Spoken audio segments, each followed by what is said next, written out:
Okay, there we go. Let's continue reading this chapter of My Side of the Mountain by Jean Craighead George. We're reading a chapter called I Learn About Birds and People. And it's Christmas in the wilderness in the Catskill Mountains, and Sam has a visitor. His friend Bando, who he met in the summer, came back to visit at Christmas. And on Christmas morning, Sam heard somebody calling, and it wasn't Bando. The onion soup was about to be served when I heard a voice shouting in the distance. I know you are there!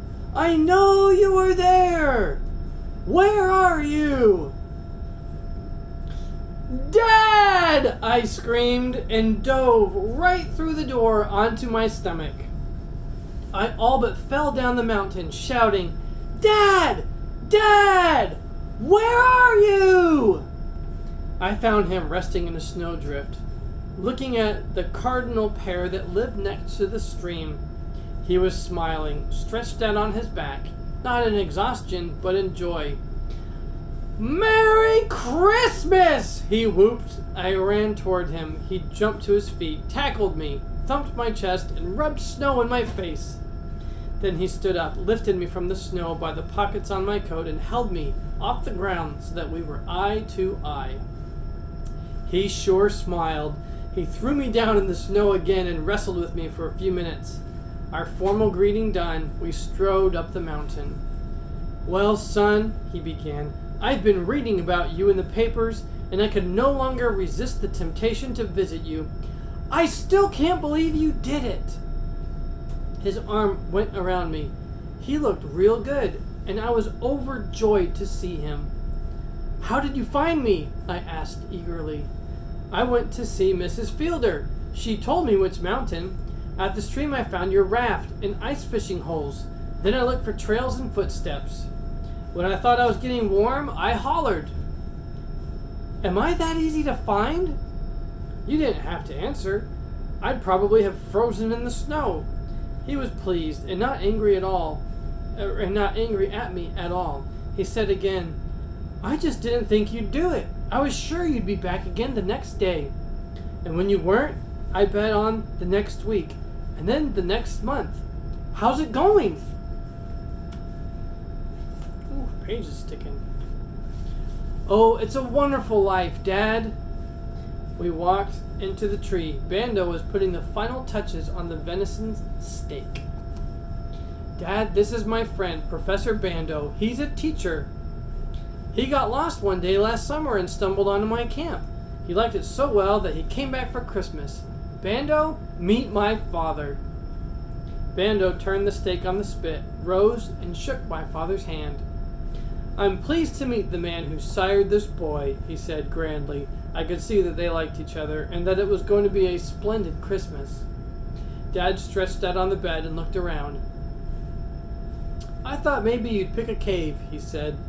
The papers reported that they were looking for you in the old sheds and houses, but I knew better than that. However, I never would have thought the inside of a tree. What a beauty! Very clever, son. Very, very clever. This is a comfortable bed. He noticed my food caches, stood and peered into them. Got enough to last until spring? I think so, I said, if I don't keep getting hungry visitors all the time. I winked at him. Well, I would wear out my welcome by a year if I could, but I have to get back to work soon after Christmas. How's Mom and all the rest? I asked as I took down the turtle shell plates and set them on the floor. She's marvelous. How she manages to feed and clothe those 8 youngsters on what I bring her, I don't know, but she does it. She sends her love and says that she hopes that you are eating well-balanced meals. The onion soup was simmering and ready. I gave Dad his. First course, I said. He breathed deeply the odor and downed it boiling hot. Son, this is better onion soup than the chef at Waldorf can make. Bando sipped his and I put mine in the snow to cool. Your mother will stop worrying about your diet when she hears about this. Bando rinsed Dad's bowl in the snow with great ceremony and elegance. He could really be elegant when the occasion arose. Poured him a turtle shell of sassafras tea. Quoting a passage from one of the Dickens food-eating scenes, he carved the blackened steak. It was pink and juicy inside. Cooked to perfection. We were all proud of it. Dad had to finish his tea before he could eat. I was short on bowls. Then I filled his shell, a mound of sort of fluffy mashed cat-tailed tubers, mushrooms, and dog-tooth violet bulbs, smothered in gravy, thickened with acorn powder. Each plate had a pile of soaked and stewed honey locust beans, mixed with hickory nuts. The beans are so hard it took 3 days to soak them. It was a glorious feast. Everyone was impressed, including me. When we were done, Bando went down to the stream and cut some old, dried, and hollow reeds. He came back and carefully made us each a flute with the tip of his penknife. He said the willow whistles were too old for such an occasion. We all played Christmas carols until dark. Bando wanted to try some complicated jazz tunes, but the hour was late. The small fire dancing and throwing heat and the snow insulating us from the winds made us all so sleepy that we were not capable of more than a last slow rendition of taps before we put ourselves under our skins and blew out the light. Before anyone was awake the next morning, I heard Frightful call hungrily. I had put her outside to sleep, as we were very crowded. I went out to find her. Her Christmas dinner had been a big piece of venison, but the night air had enlarged her appetite.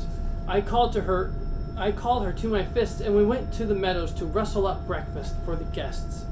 She was about to go after a rabbit, but I thought that wasn't proper fare for a post-Christmas breakfast, so we went to the stream. Frightful caught herself a pheasant while I kicked a hole in the ice and did a little ice fishing. I caught about 6 trout and whistled Frightful to my hand. We returned to the hemlock. Dad and Bando were still asleep, with their feet in each other's faces, but both looking very content.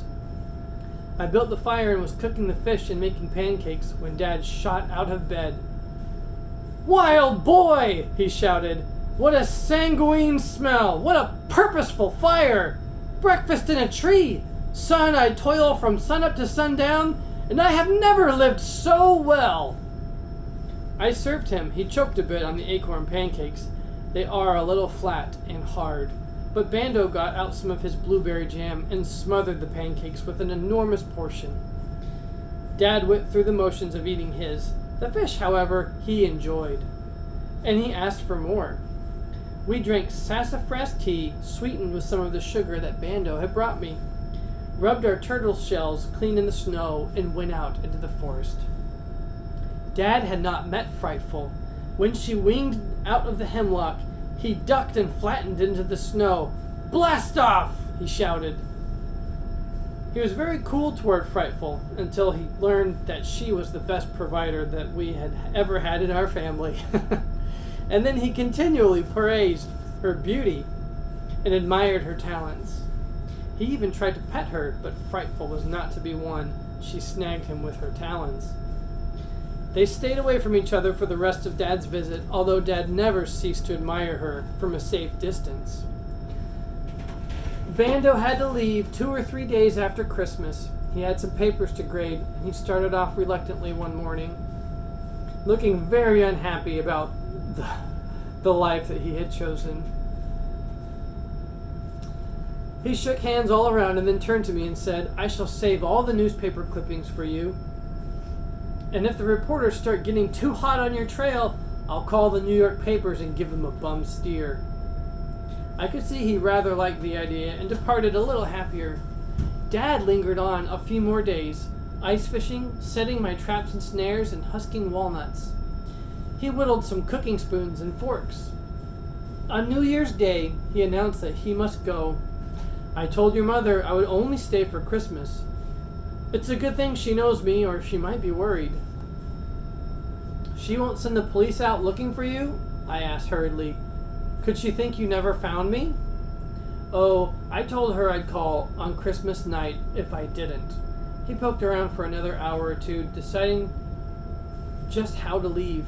Finally, he started down the mountain. He had hardly gone 100 feet before he was back.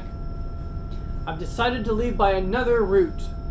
Somebody might backtrack me and find you. And that would be bad. He came over to me and put his hand on my shoulder. You've done very well, Sam. He grinned and walked off toward the gorge. I watched him bound from rock to rock. He waved from the top of a large rock and leapt into the air. That was the last I saw of Dad for a long time. Well, kids, I hope you enjoyed the chapter. I hope you're enjoying the story. And I hope you have a wonderful night. I love you. Bye, guys.